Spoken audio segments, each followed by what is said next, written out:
Karanasan bilang 30, Hunyo 10, 2024, Lunes. Ngayong araw na ito ay nanatili lamang ako sa loob ng bahay namin. May mga kausap man ako, idinaan na lamang sa cellphone. Parang ayaw akong palabisin ng sarili ko. Lumabas, pumunta ng ibang lugar. Parang may pumipigil sa akin. Hindi ko lang alam kung bakit. So, nandito lamang ako sa bahay namin at ang mga inampon kong mga nilalang na nasa likod ng talyer ng bakal. Pinagmamasdan nila ang mga gagawin ko sa araw-araw. Kinausap ako. Ang sabi niya, magpahinga ka naman.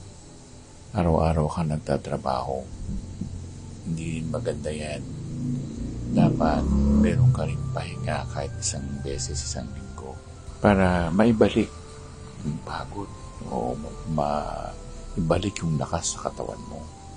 Sinagot ko naman ang sinabi niya at ang sabi ko maraming salamat naman Lola sa pag-aalala mo sa akin. Ang sabi niya, ikaw lang naman ang hindi nag-aalala sa akin.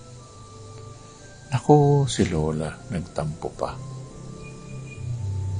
Isip sa isip, marami kang sinasabi, naintindihan ko naman. At alam ko na nandyan ka lang, kahit na minsan ay hindi naman talaga tayo nagpapansinan, pero lagi kang nakatingin sa akin, parang hinihintay mo na batiin kita. Ngayon naman binabati na kita, Lola.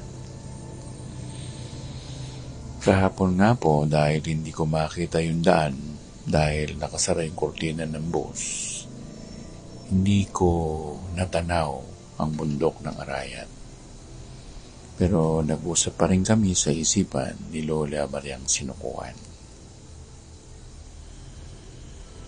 Sa ngayon, ang damdamin ko ay hindi na masyadong mabigat. Yung mga sakit na nadaanan ko, mga problema ng buhay, mga problema ng relasyon, problemang pera o pinansyal. Sa ngayon po, mabuti na ang pakiramdam ko. Hindi na ako masyadong naghahanap. Kung may dumating, salamat.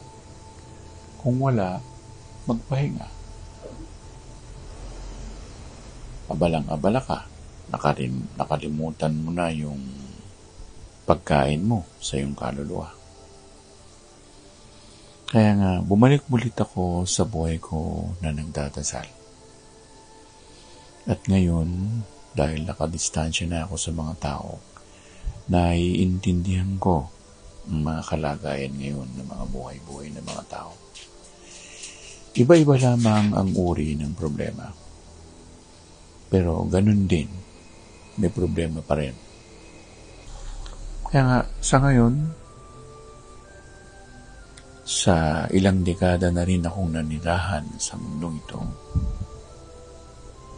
ang buhay ko ngayon ay tawag doon ay sumusunod na lamang ako sa agos ng panahon.